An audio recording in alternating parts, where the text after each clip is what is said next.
Residential స్కూల్లో ఇంతకుముందే నా ఓటు హక్కును నేను వినియోగించుకున్నా. ఈరోజు రాష్ట్ర వాతావరణం కూడా ఈరోజు చాలా బ్రహ్మాండమైనటువంటి అనుకూలత.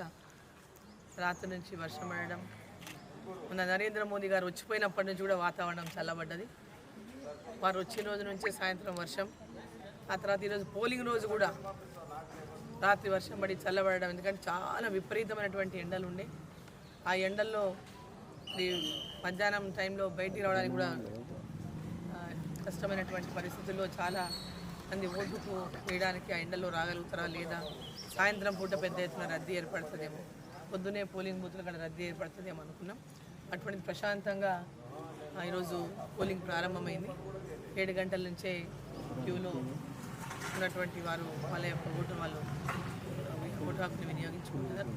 రాష్ట్ర వ్యాప్తంగా, దేశవ్యాప్తంగా వాళ్ళ జరుగుతున్నటువంటి ఈ పార్లమెంట్ ఎన్నికలు ఎక్కడ చూసినా నరేంద్ర మోదీ, ఎక్కడ చూసినా భారతీయ జనతా పార్టీ ఇటువంటి నినాదం మనం వింటున్నట్టుగానే తెలంగాణలో కూడా భారతీయ జనతా పార్టీ పెద్ద ఎత్తున 12 నుంచి 15 స్థానాలను గెలుచుకుంటుందని, అదే దాంట్లో మహబూబ్ నగర్ స్థానం మొట్టమొదటి స్థానంలో ఉందని, మహబూబ్ నగర్ పార్లమెంట్ మొట్టమొదటి స్థానంలో భారతీయ జనతా పార్టీ గెలుచుకుంటుందని ఈరోజు ప్రజలంతా కూడా పెద్ద ఎత్తున ఫోన్లు చేస్తూ ఉన్నారు రాత్రి నుంచి.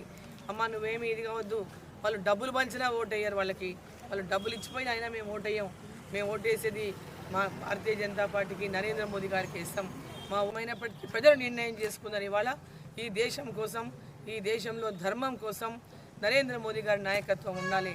పేద ప్రజల యొక్క అభివృద్ధి కోసం ఈరోజు కరోనా టీకాలు ఇచ్చి ప్రాణాలు కాపాడిండు ప్రజలని. అదేవిధంగా ప్రతి ఒక్కరికి ఉచిత రేషన్ బియ్యం ఇచ్చి